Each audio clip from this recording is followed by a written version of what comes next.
When we sold our startup in 1998, I suddenly got a lot of money.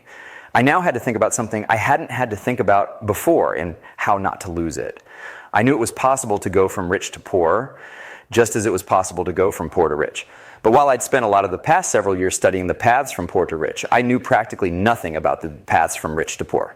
Now, in order to avoid them, I had to learn where they were. So I started to pay attention to how fortunes are lost. If you'd asked me as a kid how rich people became poor, I'd have said by spending all their money. That's how it happens in books and movies, because that's the colorful way to do it. But in fact, the way most fortunes are lost is not through excessive expenditure, but through bad investments. It's hard to spend a fortune without noticing. Someone with ordinary tastes would find it hard to blow through more than a few tens of thousands of dollars without thinking, wow, I'm spending a lot of money.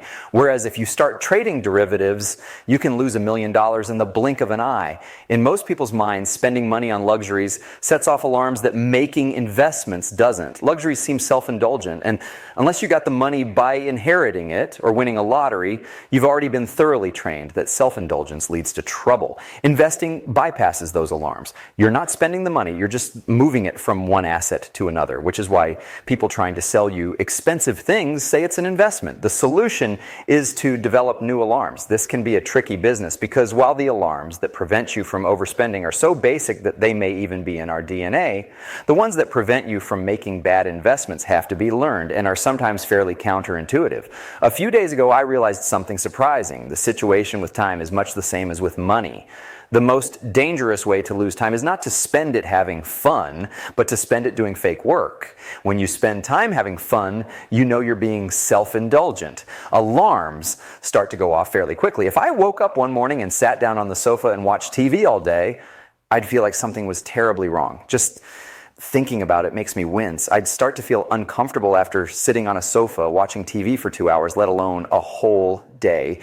And yet I've definitely had days when I might as well have sat in front of a TV all day. Days at the end of which, if I asked myself what I got done that day, the answer would have been basically nothing.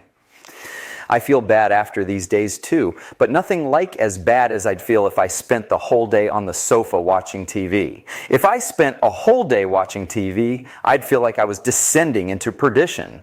But the same alarms don't go off on the days when I get nothing done, because I'm doing stuff that seems superficially like real work. Dealing with email, for example, you do it sitting at a desk. It's not fun, so it must be work. With time, as with money, avoiding pleasure is no longer enough to protect you. It probably was enough to protect hunter-gatherers, and perhaps all pre-industrial societies. So nature and nurture combine to make us avoid self-indulgence. But the world has gotten more complicated.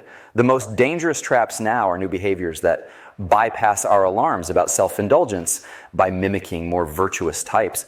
And the worst thing is, they're not even fun.